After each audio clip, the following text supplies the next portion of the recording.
नमस्कार, आपका स्वागत है फटाफट खबरों में। मैं हूं आपके साथ भावना रनौट। आज हम लेकर आए हैं हरियाणा के हर छोटे बड़े शहर की सबसे तेज और ताजा खबरें। तो चैनल को सब्सक्राइब कीजिए और वीडियो को कहां से देख रहे हैं कमेंट बॉक्स में बताएं।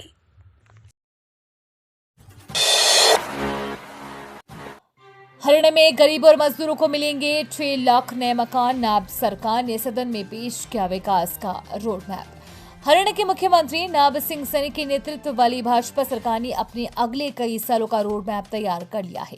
प्रदेश सरकार राज्य के गरीब लोगों की आवास की मूलभूत जरूरत को पूरा करने के लिए काफी चिंतित और सक्रिय है। प्रदेश सरकार ने ग्रामीण व शहरी गरीबों के लिए 5 लाख नए घर बनाने का निर्णय लिया है। इसके अलावा श्रमिकों के लिए उनके कार्यस्थल के आसपास 1 लाख घर अतिरिक्त बनाए जाएंगे। हरियाणा में मौसम ने ली करवट। सर्दी की दस्तक। कई जिलों में सीजन का पहला कोहरा। हरियाणा में मौसम में बदलाव आया। हिसार से फतेहाबाद जिला में मंगलवार को इस सीजन की पहली गहरी धुंध छाने से सुबह बेहद कम दृश्यता रही। धुंध के साथ ही ठंड ने भी दस्तक दे दी है। अब तक दिन में गर्मी झेल रहे लोगों को मंगलवार को सर्दी का एहसास हुआ। धुंध के कारण वाहन चालकों को सबसे अधिक परेशानी झेलनी पड़ी। बेटियों की शादी के लिए हरियाणा सरकार दे रही 71,000 रुपए की आर्थिक मदद। ये है शर्तें। मुख्यमंत्री विवाह शगुन योजना प्रदेश सरकार की महत्वाकांक्षी योजना है। अब लाभार्थियों को विवाह के ऑनलाइन पंजीकरण करवाने के उपरांत ही योजना का लाभ दिया जाएगा। इसके लिए लाभपात्र विवाहिता की शादी का ई-दिशा पोर्टल पर पंजीकरण होना अत्यंत आवश्यक है। उपायुक्त अजय कुमार ने बताया कि आजादी के अमृत महोत्सव के दौरान मुख्यमंत्री विवाह शगुन योजना का लाभ लेने वाले परिवार को अपनी बेटी की शादी के 6 महीने पूरे होने से पहले ऑनलाइन पंजीकरण करवाना होगा। HSSC CET पास उम्मीदवारों के लिए खुशखबरी। नौकरी नहीं मिलने पर मिलेंगे इतने पैसे। जाने तमाम डिटेल। हरियाणा के युवाओं के लिए खुशखबरी है। हरियाणा विधानसभा में राज्यपाल ने एक बड़ी घोषणा की है। इसके तहत CET यानी कि पास करने वाले योग्य उम्मीदवारों की नौकरी न मिलने की स्थिति में सरकार 2 साल तक 9,000 रुपए प्रति माह का मानदेय देगी। इस कदम का उद्देश्य उन उम्मीदवारों को आर्थिक सहायता प्रदान करना है जिन्होंने CET यानी कि सामान्य पात्रता परीक्षा पास की है लेकिन सरकारी नौकरी नहीं पा रहे हैं। पराली से बंजर जमीन को उपजाऊ बनाना हुआ आसान। फतेहाबाद के किसान ने बताया अनोखा तरीका। फसली अवशेष का किसान जिस तरह निस्तारण कर रही हैं वह शहर व राज्य ही नहीं अन्य प्रांतों के लोगों के लिए भी मुसीबत का सबब बनता जा रहा है। खासतौर पर खेतों में जलने वाली पराली का प्रदूषण हवा के साथ कई राज्यों में पहुंचकर लोगों को अपनी गिरफ्त में ले लेता है। ये वजह है कि इस मामले में पंजाब व हरियाणा की नहीं बल्कि दिल्ली की सरकार और सुप्रीम कोर्ट तक चिंतित है।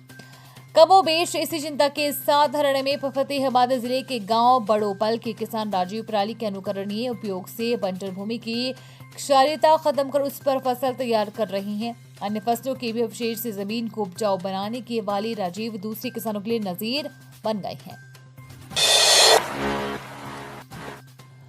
फरीदाबाद से अब नोएडा और गाजियाबाद आना जाना होगा आसान। ये शानदार प्रोजेक्ट बनकर तैयार।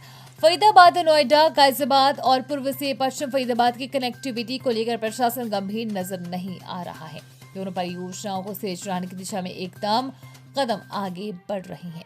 इन दोनों परियोजनाओं पर करीब 2,431 करोड़ रुपए की लागत आएगी। फरीदाबाद व गुरुग्राम से अधिकतर लोगों का आवागमन नोएडा की ओर रहता है। फिलहाल ये स्थिति है कि गुरुग्राम से नोएडा के लिए करीब 2 घंटे से अधिक या फरीदाबाद से नोएडा की दूरी करीब 40 किलोमीटर की है।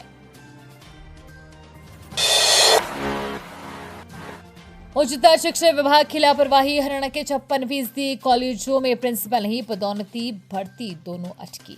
हरियाणा के 56% सरकारी कॉलेजों में प्रिंसिपल नहीं है। प्रदेश के कुल 184 कॉलेजों में से 104 कॉलेज प्रिंसिपल की बाट जो रहे हैं।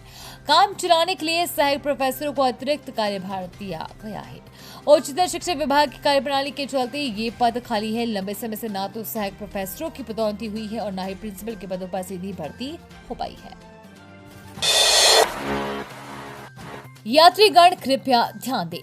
नए साल पर जींद से सोनीपत दौड़ेंगी देश की पहली हाइड्रोजन ट्रेन। वंदे भारत की तरह दिखेंगी।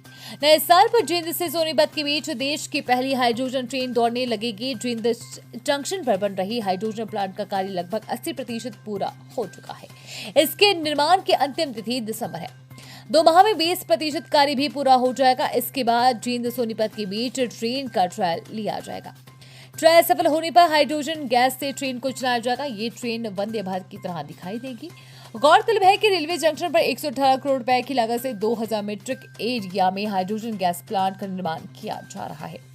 हाइड्रोजन गैस से चलने वाले इंजन धुआं के बजाय भाप और पानी छोड़ेंगे।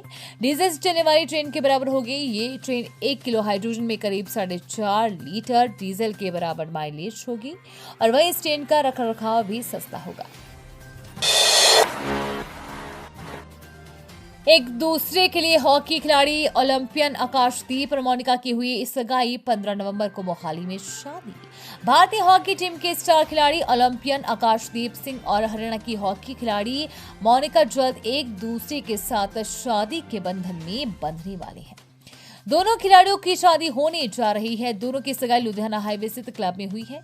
मोनिका मूल रूप से हरियाणा के सोनीपत के गोहाना के गांव गामड़ी की रहने वाली है। वहीं आकाशदीप सिंह तरन के खडूर साहिब के गांव वीरोवाल के रहने वाली है। दोनों खिलाड़ी 2 दिन बाद 15 नवंबर को शादी के बंधन में बंधने जा रहे हैं। उनका शादी समारोह मोहाली के लांड्रा सरहिंद हाईवे पर स्थित एक निजी रिजॉर्ट में होगा। समारोह में हॉकी खेल जगत के कई नामी खिलाड़ी व अधिकारी पहुंचेंगे। दिल्ली से झज्जर के बीच 20 साल बाद चलेगी डीटीसी की बस, मिलेगी सुविधा। झज्जर के शहर के लोग जल्द ही दिल्ली परिवहन निगम की बसों में सफर कर सकेंगे। शुक्रवार से डीटीसी की 5 से 6 बसें दिल्ली और झज्जर के बीच चलने वाली की उम्मीद है। दिल्ली सरकार की तरफ से ये शुरुआत की गई है।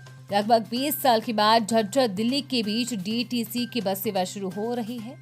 हालांकि बादली से दिल्ली के बीच कुछ माह पहले डीटीसी की सेवा शुरू की गई थी, लेकिन अब इसे झज्जर बस अड्डे से शुरू किया जा रहा है।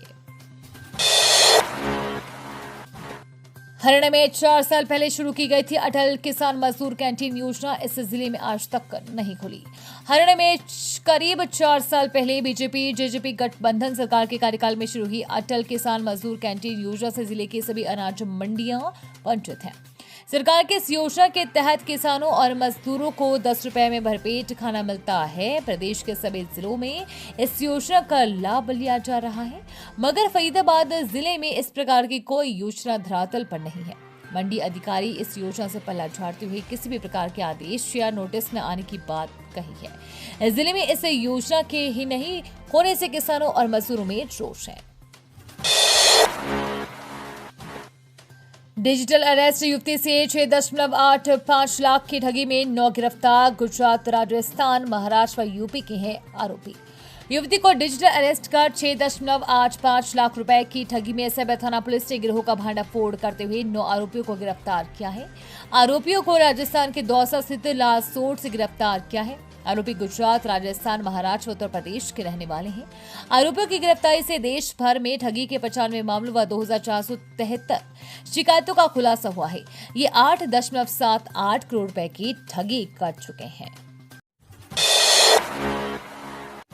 ये थी आज की फटाफट खबरें। हम मिलेंगे अगले बुलेटिन में, तब तक के लिए धन्यवाद और जय हिंद।